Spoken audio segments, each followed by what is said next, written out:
Today I'm going to show you how to make a 20 gram of protein, 125 calorie peanut butter and jelly sandwich.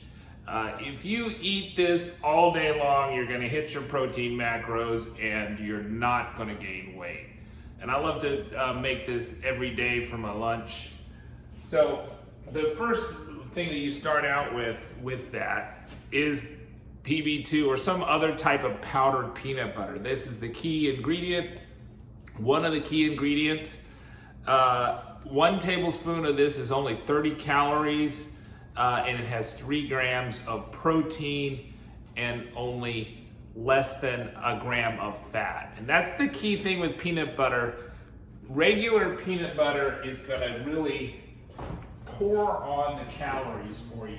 So a tablespoon of peanut butter, this reduced fat Jif, this is light Jif, is 95 calories, right? Compared to 30 if you do the PB2. And if you have even more non-light peanut butter, it could be 6 times more. So that's one thing, one trick. The other trick is to use a zero sugar jelly, right? Zero sugar jelly would be like Smuckers Sugarfree. They have all kinds of flavors for this. I also like the Skinnygirl brand, which is also 10 calories per tablespoon. So can't beat that to get your jelly on that. Compare that with like regular Smuckers jelly or jam. This is Smuckers jelly, grape jelly. 1 tablespoon, 50 calories. So 5 times the calories if you don't go with the sugar-free. And if you don't think the jelly has enough sugar in it, it's not sugary enough, what I do is I add more non-nutritive sweeteners such as Truvia, erythritol, allulose, Equal, Splenda, sucralose, any one of those things you can add to the jelly if you don't like the particular level of sweetness that you get with these sugar-free jellies by Smuckers or Skinnygirl. And then the final secret is to get the Nature's Own Keto white bread, which is 35 calories a slice, very thick, and it has 6 grams of protein. So in total, you're going to get 20 grams of protein, 125 calories. That is way better than almost all protein bars on the market in terms of protein per calorie. So that's why this should be a staple. So the first thing that we're going to do to make this, though, is we have to make our own peanut butter, right? So let's do that. So to make the peanut butter, you just want to have a Tupperware container, and we're going to get a spoon. And you don't have to take precise measurements. You just have to decide on how much peanut butter you want to make for a particular time. I store this. This is, you could say it's meal prep, because I don't use it all at once. So we're going to want to have a little bit of salt to taste. So we'll taste it and see if we need salt. And then you're gonna wanna add some type of sweetener. This is a allulose erythritol blend by Swerve. This is not the confectioner kind, but you could also use a confectioner kind.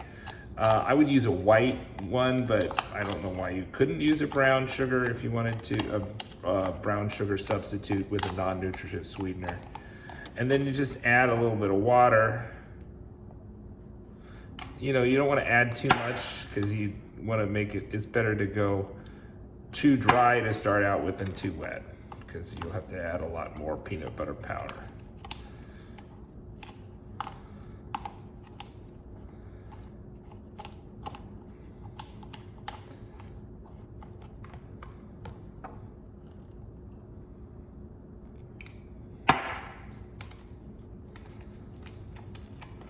I put quite a bit of water there. We'll just stir it up. Still seems a bit dry, so we'll add a bit more.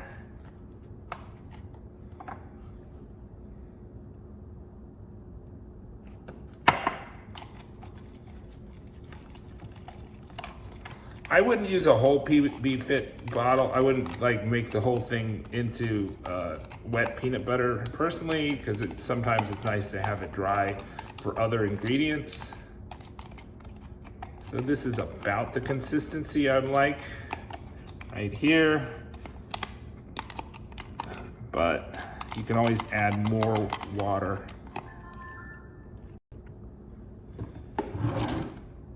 So we'll taste it.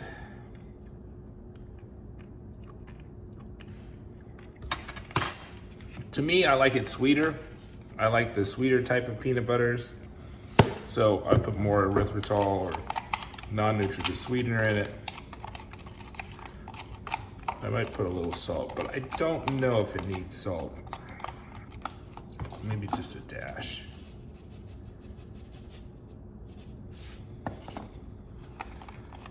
And that's it. You put ingredients into the powdered peanut butter that don't add any calories. So that's not gonna add any calories to your peanut butter or your PBJ.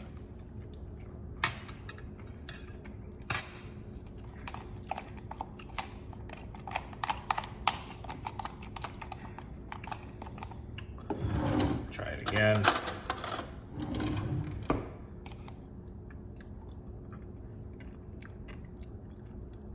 I think it's pretty good. And then we're ready to make our peanut butter and jelly sandwich. So get our plate.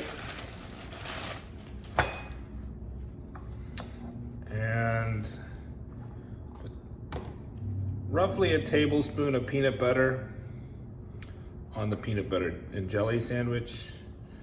So, you know, one of the probably the most calorie dense things is the peanut butter here. Even more calorie dense than the jelly. So I would favor the jelly over the peanut butter, even though there is the powdered peanut butter does have protein in it. There are other, you know, more efficient delivery methods of protein, and I think it's more for flavor, and so you don't have cravings for peanut butter that you are making the peanut butter and jelly sandwich, because people love peanut butter. Okay, and then we're gonna use this Blackberry Skinnygirl jam. And I'm gonna use about 2 tablespoons worth. So that's 20 calories on for the jam and about 30 calories on for the peanut butter. So what's inside is about 50 calories, and then the bread itself is about 70 calories.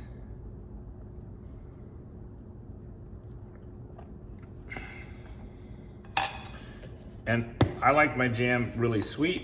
I like it sweeter, so I put sweetener on top of the jam, put it in the sandwich. But you may think that's way too sweet, and you just want the jam the way it is. And there we go. We got the peanut butter and jelly sandwich. Tastes great. I'm gonna pack this in my lunch. I'm not gonna eat it right now, but I love to eat it as a snack.